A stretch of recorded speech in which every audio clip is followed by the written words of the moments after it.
How are you? Nice to meet you. From Saudi Arabia. We're here with Michael Ratner, who's a lawyer, but also primarily focusing on constitutional rights, the rights of people under the Constitution of the United States. And as you know, we have a Bill of Rights, which unfortunately is often ignored and abused in this country. And you obviously have a very strong sense of justice and social justice, and I mean that's why you're doing. A lot of people get into law in the U.S. because they want to make money, but you've chosen a practice of law that is not a money-making practice. It's really about justice and redressing the wrongs that are done to people. And I'm just curious, how did that start for you? Probably started with immigrant parents from Poland, Russia. So my parents were immigrants, you know, and were they Jewish immigrants? They were Jewish immigrants from Europe, and so they were used to pogroms and quite used to it. So there was always that idea of being a minority. And then the schools I went to, I think I was the only child of an immigrant parent who spoke with a very heavy accent, and so there was some of that. But then, certainly after the war in 1945 to 50, and I was probably 3 or 4 years old, I remember going to resettle refugees. Was a big part of what my father and mother did as their helpful thing, and give affidavits to get people out of Europe and things like that. And then the other thing obviously that was key was I went to college and then to law school at the time of the Vietnam War, the civil rights movement, and the time when really the move for changing the social structure of this country was at its height, and it actually succeeded in a certain level. I mean, when I went to law school, there were 10 women, and now Columbia Law School is 50% women. There were 9 people of color, and now it's 20%. فلما كان في جامعة كولومبيا في فقط يعني 10% من النساء والآن 50%.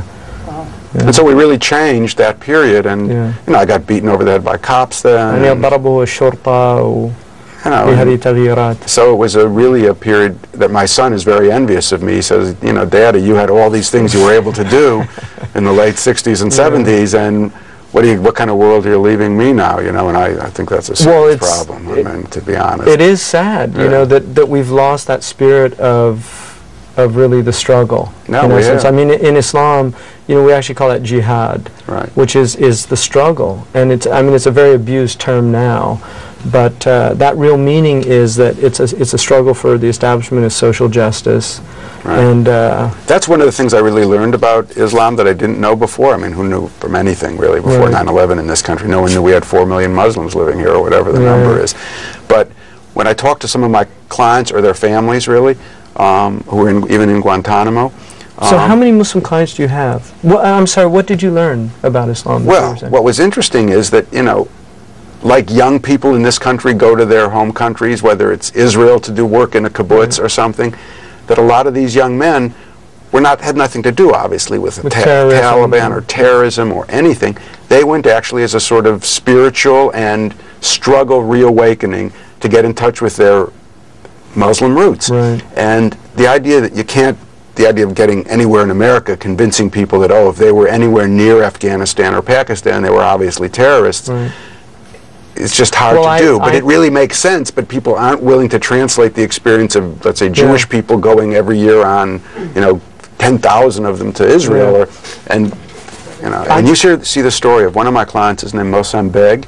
Mohsen Beg is a young man from the UK, United Kingdom, and his father is here actually. His father's leaving today, unfortunately, Azmat Beg, and he's been in Guantanamo for 2.5 years. 2.5 years. And when you hear his father tell the story of what happened, he was arrested in Pakistan eventually, in his house with a young child and his wife there, and his father gives this beautiful thing about his son was more Muslim, and not more Muslim, but obeyed the tenets of the religion than he did. He prayed. His father never prayed. And he said when he was a young man, his father had put him in the real estate business for a little while in England, but he wanted to go and do some social good in Afghanistan in this case. And he got there and he had trouble getting anything to do with the Taliban government or anything, so he went off and he decided to put little water plants, little water pumps in different poor villages in Afghanistan, because he felt Afghanistan was almost the poorest country in the world, and the people loved him for it. And then, of course, when the bomb started, he just fled to Pakistan, and eventually the U.S. got arrested and taken to Guantanamo. He's a British citizen. Right, and nothing I mean, we can't move an inch on the guy. They've never told him what he's charged with. But here's a man who, you know, people would in this country moon, he's Muslim, he was in Afghanistan, throw the key away. Wrong place, wrong time. But in fact, as his father said, he had long discussions with him about what he called creating society, and wanted a society where old people could do something good and young people, and he was going to set up schools, and he understood his wife was going to teach the women's side, and he was going to teach the men's side. Right, and that's a story that is true, I think, but that's selling that story in America about, and that's who a lot of those people are in Guantanamo. Well, I mean, that's the whole point of having the right, you know, habeas corpus, to actually, you know, to see what you're being charged with, have representation. It's all to prevent these abuses. Right. I mean, that's why we created this system, or those before us created it, because there were so many abuses of government. And how many Muslim people are you representing right now? Probably our office. What happened is that we started out with a very small core of people. We took the first case, which at that point was January 2002, and we were out there on a limb. I mean, this was, I was actually at the World Trade Center when it happened. I was jogging near it. And people were here obviously devastated for months. And yeah, it was shocked. People were shocked. And still are. And the whole southern part of Manhattan was like a funeral. I mean, you know, so we were, at that point, people weren't ready to do much defense of anybody, although right after 9/11 there were a huge number of Muslim non-citizens detained. And we started, because we have a woman here who speaks Arabic, and she went immediately into the prisons, and we started to work with people who were detained right away. But even that was not popular at that time in this country. So you were doing something, I mean, right away. You just felt that it was important that... Within a week, because we were getting calls from husbands, or from wives, from children saying, where's my father, where's my husband? And our government was just, the Bush administration was just circling around telling them, oh, he's been picked up, he's in the prison in New York, but in fact he was in the prison in Passaic, New Jersey. So they were giving people the runaround, and they were treating these people who were nothing but the lowest level immigration violators, like, you know, the guy had overstayed his visa for 30 days, or before he went back to Pakistan he was working in a gas station for 2 weeks, and these are the people who were picked up because either their girlfriend was mad at them, or their landlord, or, you know, they just got stopped arbitrarily because they looked Muslim or Arabic.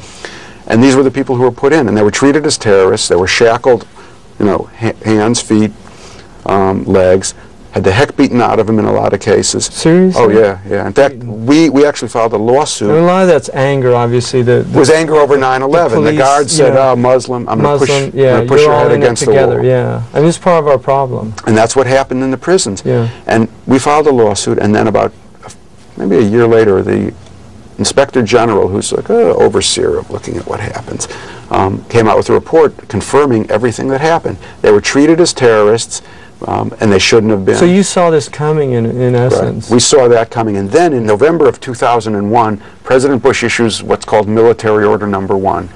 And that was, I remember having a reaction in this room with my office. We were stunned. Here, all of a sudden, it's 2 months after 9/11, and he's essentially taking over the country from a military standpoint. We've been jointly working on Guantanamo issues for 2.5 years. Abu Ghraib, there were photographs, and that was what woke the rest of the world up. It took that. In Guantanamo... Did you read this whole thing? Yes. Can I ask you, I mean, what was your feeling about it in reading it? I know them all. They're truthful, decent, principled, interesting young men who've been to hell and back. They've experienced a world that we can not even imagine. And despite coming back traumatized, they sat down for 2 months and tried to set down for the rest of the world what their experience had been, which is horrifying. Because there were no photographs, they worked with an illustrator to show what otherwise no one would believe. I'm sure if there'd not been photographs from Abu Ghraib, no one would believe that what the detainees experienced had happened. That's forcible shaving of hair and beard for non-cooperation in interrogation in Guantanamo. That's if you were reluctant to cooperate with your interrogators. It's the necessity for the world to see, isn't it? I think so, yeah. To believe. That's short shackling, where the detainees... They can't move. Trapped like that, hour after hour after hour, with the air conditioning turned up to freezing as a preliminary to interrogation, and sometimes day after day for a week at a time. That's medical treatment. That's detainees told they were to have an injection. When they asked what it was, they were not told. They objected and forcibly detained and pinned down. Grotesque practices. That's the testimony of three who've emerged, but there are hundreds, more than 500 still there. You know, what's compelled you to do this?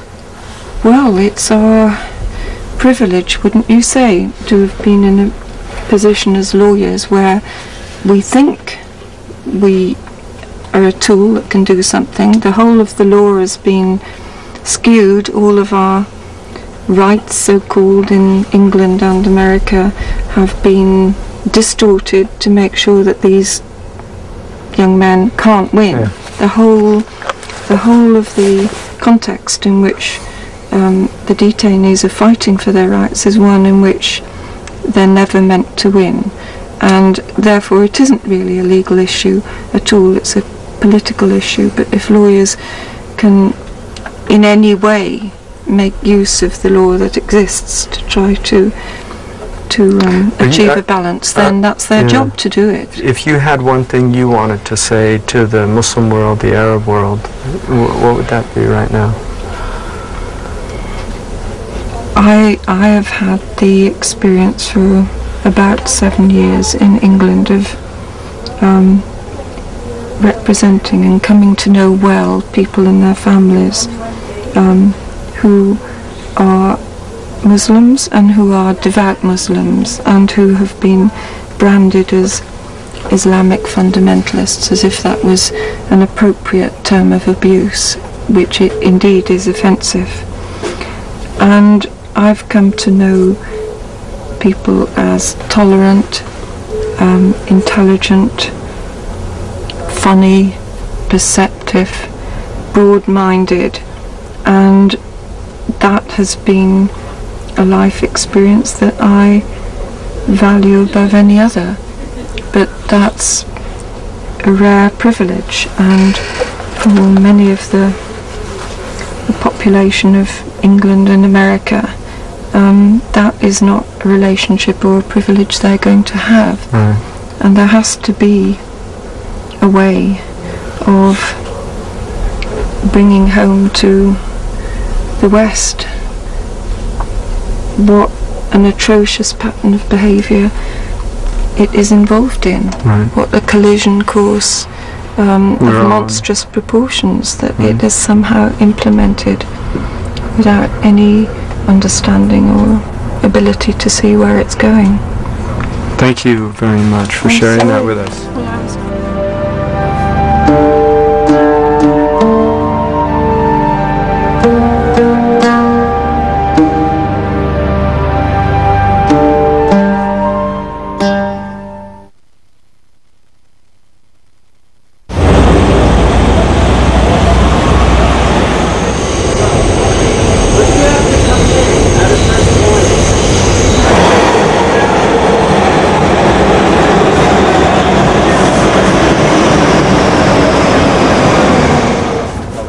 I think it was him. I think it was like about he's tall, kind of dapper-looking guy. Yeah. Okay. Hey, peace, man. How you doing? How you doing? Good to see you. Good to see you. How you doing? Yeah, you're Saudi, huh? So how's New York? Good, excellent. Man. I told him we're here. Yeah, we got the eternal flame here. Yeah, interesting. Right there. Did you?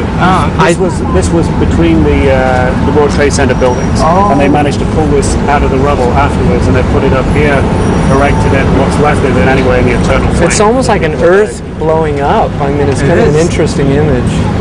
It's amazing to me when you see those pictures of that day that actually something has survived that was so close to the buildings, because you just get the that was in the middle. On the ground. On the ground. Oh, yeah, you get the impression that anything around there would just be obliterated. So it's quite amazing they managed to pull something out. Our trip has been brilliant. Really? We were talking about it when we're waiting here. It's just been a paradigm shift after another paradigm shift after another paradigm shift. In terms of? Just for Arab viewership, what they're going to see, a side of America that a lot of them are unaware of. You know, the fact that we're, you know, I mean, part of the goal of this program is that America's not a monolithic entity, and the Arab world's not a monolithic entity. And Saudi Arabia's not monolithic. Exactly. NBC's not monolithic. And so we've done too little, especially media people in general, but all of us, we've done too little to really drive that home. We were talking about that before, about the responsibility that we all have as journalists to get the message out. And I think that's what you're doing here, and that's what we were trying to do in Saudi. I mean, that's exactly what we were trying to do. I mean, it's